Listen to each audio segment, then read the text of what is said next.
तथा 75 जिलों के सभी जिलाध्यक्षों की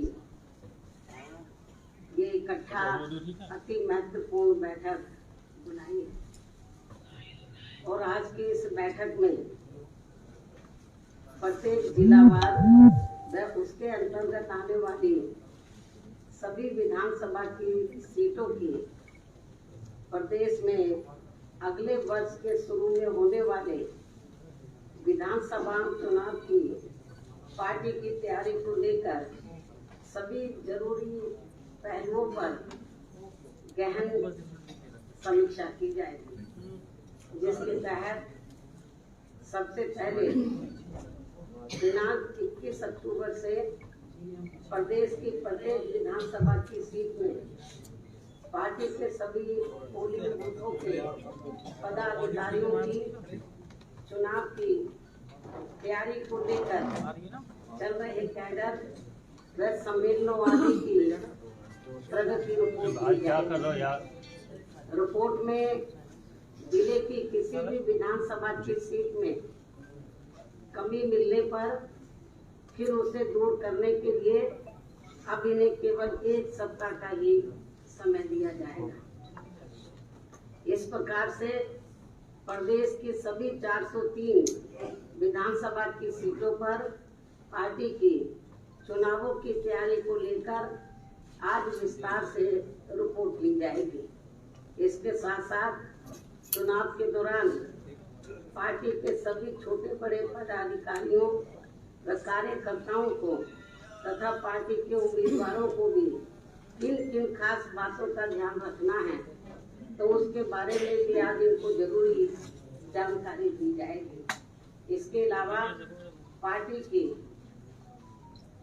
कामयाबी के लिए अन्य और भी जरूरी दिशा निर्देश दिए जाएंगे। इस संदर्भ में खासकर विरोधी पार्टियां किस्म किस्म के साम दाम दंड भेद आदि हथकंडे इस्तेमाल करके जो ये अपने अपने पक्ष में हवा बनाने में लगे हैं, तो उससे भी इनको सचेत किया जाएगा और उनके जवाब व तोड़ में पार्टी के लोगों को अभी से ही चुनाव होने तक क्या क्या जरूरी कदम उठाते रहना है, तो उसके बारे में भी आज इनको काफी कुछ विस्तार से जानकारी दी जाएगी। इसके साथ ही बीजेपी, सपा व अन्य विरोधी पार्टियां भी अपनी अपनी कमियों पर पर्दा डालने के लिए जो ये चुनाव को हिंदू मुस्लिम रंग देने में पूरे जी जान से लगी हैं, तो उससे भी पार्टी के लोगों को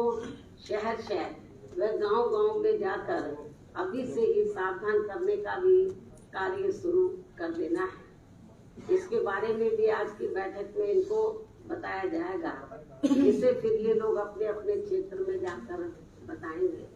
इसके अलावा यहाँ मैं ये भी कहना चाहूंगी कि प्रदेश में जो भी विरोधी पार्टी यहाँ सत्ता में आसीन रही है और भाजपा अभी भी सत्ता में आसीन है, तो इनकी सरकार की रही आम जन विरोधी नीतियों के बारे में बताने के साथ साथ बीएसपी सरकार की रही जन हितैषी नीतियों के बारे में भी पार्टी को प्रदेश की जनता को जरूर बताना है, ताकि यहाँ फिर से सन 2007 की तरह ही उन्हें अपनी पूर्ण बहुमत की सब जन हिताय व सब जन सुखाय की नीतियों पर आधारित सरकार बन सके।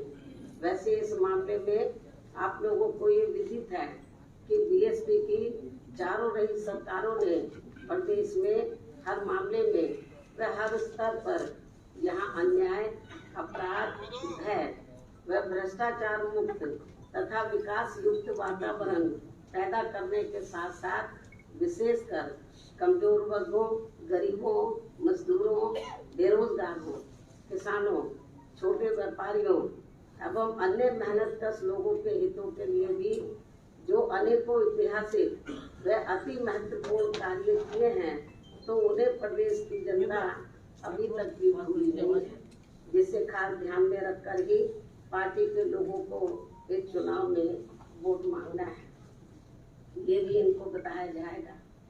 इसके साथ ही यहाँ मेरा ये भी कहना है आजादी के बाद यहाँ शुरू में काफी लंबे समय तक कांग्रेस पार्टी व बाद में सपा, बीजेपी एवं बीएसपी आदि का भी शासनकाल देखा है। लेकिन इस मामले में प्रदेश की जनता अपनी पूरी ईमानदारी से ये बताए कि इन सभी पार्टियों के शासनकाल में से किस पार्टी का हर मामले में व हर स्तर पर बेहतरीन शासनकाल रहा। ये मैं मीडिया के माध्यम से प्रदेश की जनता से पूछना चाहती हूँ। तो फिर प्रदेश की आम जनता एवं दबी जुबान में विरोधी पार्टियों के लोग भी यही कहेंगे कि बीएसपी का ही बेहतरीन शासनकाल रहा है।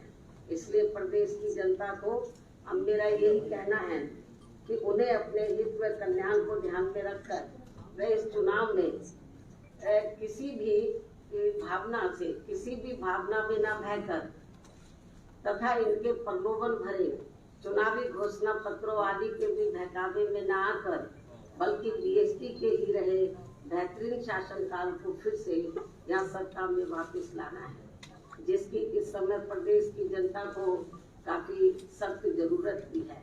इसके अलावा बीजेपी का ये कहना कि इस बार चुनाव में बीजेपी 300 से ज्यादा सीटें जीतने वाली है, तो इसमें अभी कोई ज्यादा दम हमें नजर नहीं आता है।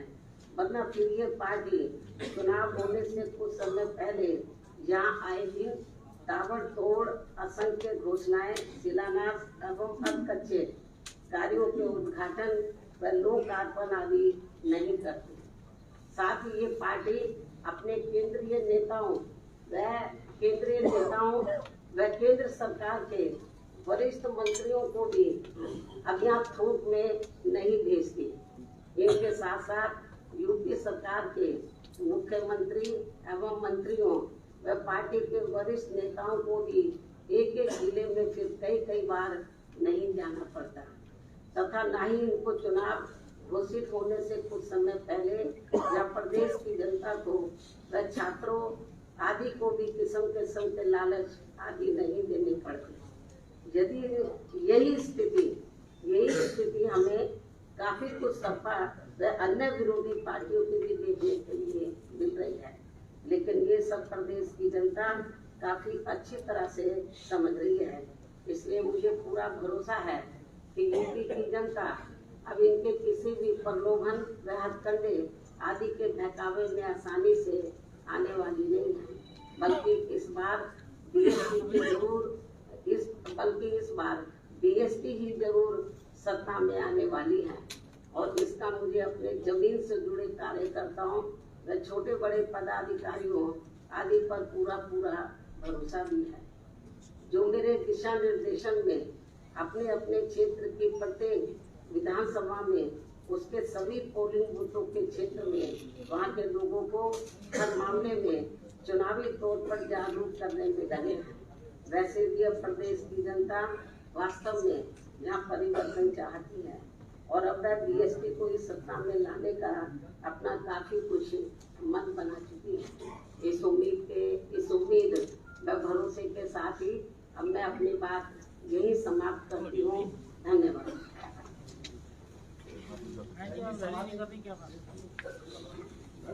सवाल ये था कि इधर विपक्ष के तमाम बड़े नेता अखिलेश हो, प्रियंका हो, सब कह रहे हैं कि फोन टैपिंग लगातार हो रही है, स्नूपिंग हो रही है।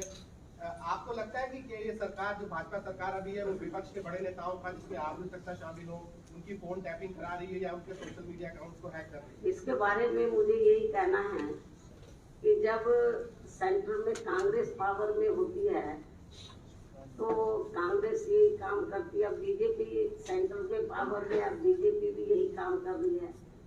तो जब कांग्रेस पावर में होती है तो फिर बीजेपी यही आरोप लगाती है, और जब बीजेपी है तो अब दूसरी पार्टी, अब कहाँ तक सच्चाई है ये तो मैं नहीं कह सकती हूँ। लेकिन जब ये आम चर्चा है कि फोन टेपिंग हो रहा तो हो सकता है इसमें सच्चाई हो। मैडम, सवाल ये है कि निर्वाचन सूचियों में बहुत बड़े पैमाने पे गड़बड़ियां हो रही हैं, जिसके बसपा ने अब तक क्या एक्शन लिया है? और दूसरा सवाल ये है कि निर्वाचन कार्ड को आधार से जोड़ने वाले कानून पर बसपा ने समर्थन क्यों किया? इसके बारे में मैं आपको ये बताना चाहती हूँ कि अभी जो आप वो त्रुटि की बात कर रहे हैं, तो हमारी पार्टी के लोग अपने अपने जिले में जब इनको उधर के जिला निर्वाचन अधिकारी बुलाते हैं तो अपनी त्रुटियां वहाँ पर ये रखते हैं। और इसके अलावा जो आपने दूसरा सवाल पूछा है कि वोट को जो है आधार कार्ड से जोड़ने वाली बात है, तो मैं इसके बारे में हमारी पार्टी का मत ये है कि ये बहुत महत्वपूर्ण मामला है और इसको जल्दबाजी में पार्लियामेंट से ये पास कराना मैं समझती हूँ ये ठीक नहीं है। इसके ऊपर पार्लियामेंट में पास कराने से पहले या इसको बिल को पास कराने से पहले सेंट्रल गवर्नमेंट की जिम्मेवारी बनती थी कि लोकसभा और राज्यसभा में इस पर खुली पहले बहस होनी चाहिए थी, और ये बहस नहीं हुई, जल्दबाजी में इसको हाउस में लाया गया है। तो हमारी पार्टी इससे सहमत नहीं है क्योंकि ये मामला अति गंभीर है। मैडम बहन जी, अयोध्या में अफसर और नेताओं की जमीन खरीदने के मामले में योगी सरकार ने संज्ञान लिया है। खबरें हैं कि बहुत सारे नेताओं और अफसरों ने वहां पर जमीन खरीदी है राम मंदिर निर्माण से पहले, और इसकी जांच कराने के लिए योगी सरकार ने कहा है। तो क्या राम मंदिर निर्माण से पहले वहां पर जो जमीनों को लेकर के एक बड़ा विवाद था, बड़ा प्रश्न था, वो घटना कैसे देखती हैं आप? क्या सच्चाई दिखती है आपको? ये मैंने मीडिया के माध्यम से मुझे भी जानकारी मिली है, ये मामला अति गंभीर है और इस मामले की उच्च स्तरीय जांच होनी चाहिए।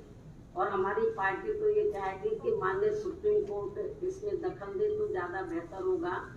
और यदि ऐसा कुछ हुआ है तो मेरे ख्याल स्टेट गवर्नमेंट को इसको गंभीरता से लेना चाहिए और सेंट्रल को भी इस मामले में दखल देकर स्टेट गवर्नमेंट को उनको निर्देशित करना चाहिए कि यदि कुछ ऐसा हुआ है तो जो भी कुछ जमीन वगैरह उन्होंने खरीद फरोख्त किया है तो वो रद्द होनी चाहिए। मामला चल रहा है, काफी दिनों से वो लोग धरने पर बैठे हैं जो गार्डन में कई महीने से हैं। उस पर आपकी पार्टी का क्या दोबारा रिपीट करो। 69,000 शिक्षक भर्ती मामला चल रहा है, उनका कहना है कि घोटाला हुआ है, बहुत बड़ा घोटाला है और इसको लेकर काफी दिनों से वो जो है धरने पर बैठे हैं। लगातार जो है भाजपा कार्यालय का प्रदर्शन करते हैं, कई जगह कर चुके हैं। इसके बारे में मैं कई बार आपको बता चुकी हूँ, फिर मैं बताना चाह रही हूँ कि उनका जो आरोप है तो वो जो आरोप लगा रहे तो हो सकता है उसमें सच्चाई हो, तो इस मामले की जांच होनी चाहिए और उनकी जो शिकायतें हैं स्टेट गवर्नमेंट को चाहिए उसको दूर करना चाहिए।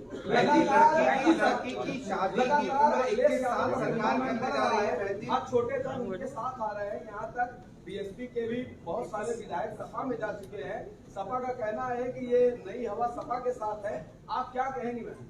ये तो वक्त ही बताएगा, जब रिजल्ट आएगा तो फिर आप मेरे से सवाल पूछना। बीजेपी के तमाम नेता रैली कर रहे हैं, प्रधानमंत्री से लेकर के अमित शाह सभी लोग यूपी में हैं। आपकी रैली की कब से शुरुआत हो सकती है? आपको बता दिया जाएगा।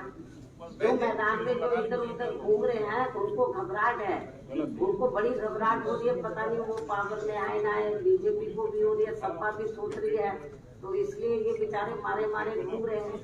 हमारी पार्टी के लोग अपने जमीन पे उधर जो है हर पोलिंग बूथ स्तर पर अपने काम में लगे हैं और जब वक्त आएगा तो आपको बता दिया जाएगा कि मैं मैदान में कब निकल रही हूँ। बहन जी, 2 अप्रैल में जिन लड़कों पर केसेस हुए हैं वो लड़के बाहर आज आए हैं, आपको एक ज्ञापन देने के लिए उनके ऊपर क्या कहना चाहेंगे आप? क्या बोला? 2 अप्रैल के आंदोलन में जिन युवाओं पर केस किए गए हैं वो आज शायद सुनने में आया कि बाहर भी खड़े हैं आपसे मिलने के लिए, तो वो बड़े परेशान हैं। इस संबंध में मैंने एक बार नहीं कई बार तो स्टेट गवर्नमेंट को आगाह किया है और प्रेस में भी मैंने बोला है कि उनके मामले खत्म होने चाहिए और उन्होंने कोई किसी के साथ अन्याय अत्याचार नहीं किया था। अपनी वो जायज मांगों को लेकर वो मैदान में उतरे थे, तो ये मामला लंबे अरसे से अटका पड़ा है, ये अच्छी बात नहीं है और स्टेट गवर्नमेंट को इसको देखना चाहिए और इस मामले को पार्लियामेंट में भी हमारी पार्टी ने इसको कई बार उठाया है। अब